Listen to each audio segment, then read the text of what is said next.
Hi, I'm Bahram Roughani, and I'm a faculty here. To prove it to you, I'm wearing glasses and I have a book in my hand. I would like to ask you by show of hand, if you care about education, raise your right hand. If you care about innovation, raise your left hand. If you care about both innovation and education, raise both hands. You just scored more touchdowns than any team in USA right now. The topic of my talk is innovate to educate and educate to innovate. I would like to, through this talk, to tell you something about what I consider to be the necessary conditions if you want to introduce innovation in education. Why do I want to talk about this?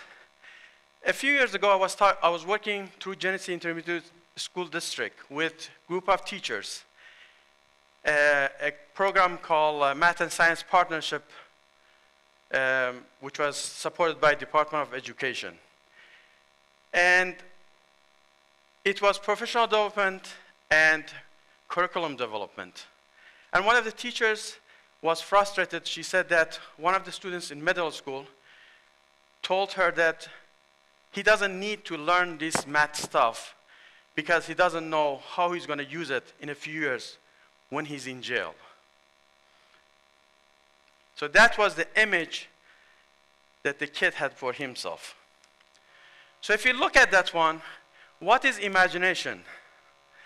Carl Sagan said that imagination often carries us to the words that never exist, but without those, we'll go nowhere. So let's imagine the kid in the fast start in life, who will be the next Bill Gates or Steve Jobs in 20, 30 years after he's out of diaper. And the kids in the middle, happily going through the life, their eyes on the ball and a goal in front of them. And the last group are the ones who are going to drop out of school. But where do they go? 75% of state inmates are high school dropouts. 59% of federal inmates are high school dropouts. So do you want to have engaged kids, or do you want to have them as inmates? This requires that we think about innovation, and how do we introduce innovation? I would like to tell you three essential parts if you want to do innovation in education. First, what is the necessary condition, the infrastructure for innovation? I call it innovation four corners. It requires people, ideas, investment, and leadership. People includes education, job opportunities, immigration laws. Ideas are the result of research and development, science and technology advancement, creative thoughts that they come out with ideas. But one thing about ideas is that they are funny. Ideas do not work unless you do. So next time you have a great idea, work for your idea. The next thing is investment. Investment will be public, private, or combination of the two. But that will be sharing a risk to turn an idea to a reality. The last part is leadership. Example of the leadership is the one that sets the stage for innovation, creates the vision and the environment so the innovation will thrive in that environment. Example of that one, government leadership took us to the moon. Private leadership gave us iPod. So with that in mind, we have to think about, when we talk about in education, I know that there is a lot of discussion about creativity, problem solving, critical thinking, teamwork, all those things. I would put emphasis on innovation for the following reason. You can have problem solving with ideas and people. You can have critical thinking with people and ideas. You can have teamwork with those, but innovation requires all four of them. all 4 components to be there. If one is missing, we will not accomplish the goal. Whenever we are seeing a new challenge in front of us, we somehow get amnesia about our ability, that we have done innovation before. But in my opinion, innovation is like a highway. We have already built the highway. When we see a new problem, we just need to put the right signs there. So the most effective way to get us from point A to point B. Those signs are our vision for the problem that we are facing. So if we have a clear vision, we could get there. Who are the people who are going to be the driver in this highway? You saw in one of the previous talks about the book on Frames of Minds by Howard Gardner, Theory of Multiple Intelligence, that lists 7 of them. I would like to propose the 8th one. Creative intelligence is innovative mindset. It's a desire to apply work ethics to a dream. It's the ability to observe, not as a technical person, but at the human level, how the human reacts to conditions. Question not at the knowledge level, but at the synthesis, analysis, application, and evaluation level. Desire to experiment with ideas and not be afraid that it may not work the first time you try it. Desire to be part of a collaborative creation through networking, such as TED community. And last but not least, ability to connect the dots. Those who truly master this, we call them genius. So what is genius? A genius is someone, the word genius is made of gene, is what nature has given you. What I have done, what I've been handed in, an interaction of I with us, I as part of us, that's the nurture part. You combine the nature and nurture and you have the genius. So you have a problem, you better have a genius to lead the efforts to give you clear visions. Let's apply this one to the higher education. If you want to do that one, we should have a method to do this one. We have to have an approach. What is that approach? We have to define the white space of innovation. What is the white space of innovation? We have to define where is our current status and where do we want to be in the future. We need to define the axis, in this case quality to be the y-axis and accessibility to be the x-axis.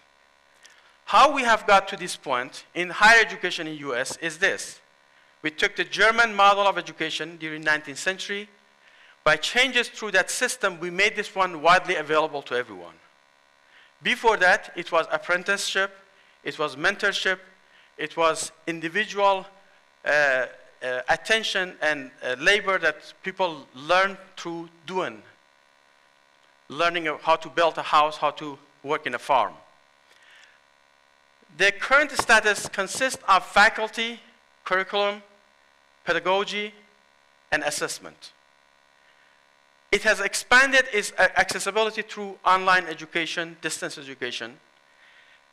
And through what you see those horizontal lines are the initiatives that you introduce to enhance the educational quality.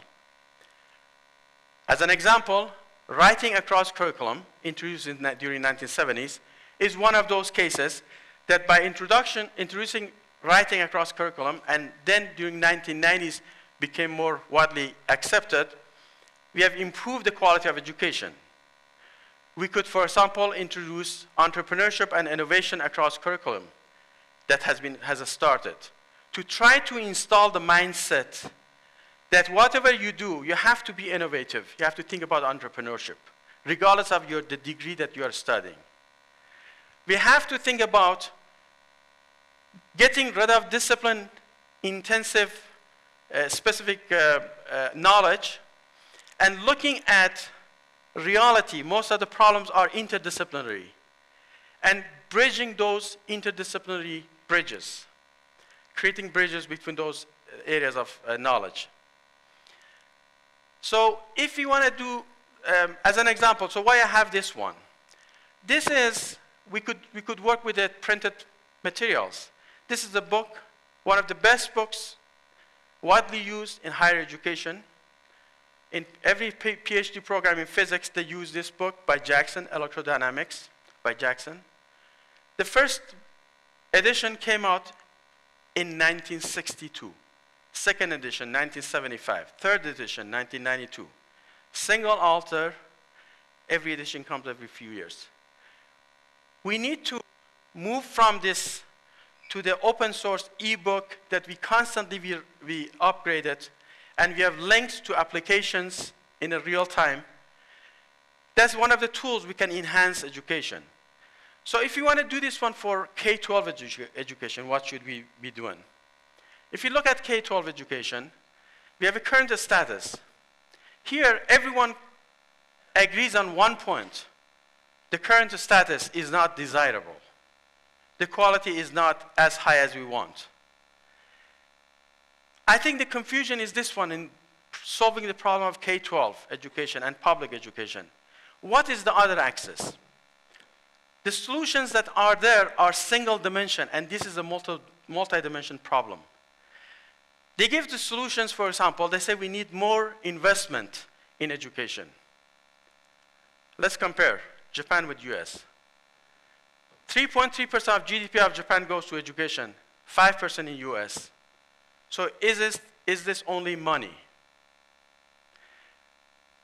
In US, we decide that teachers who are not good, we're going to embarrass them, as they did it in California. Publish the name of the teachers whose students does not make the grade in newspapers.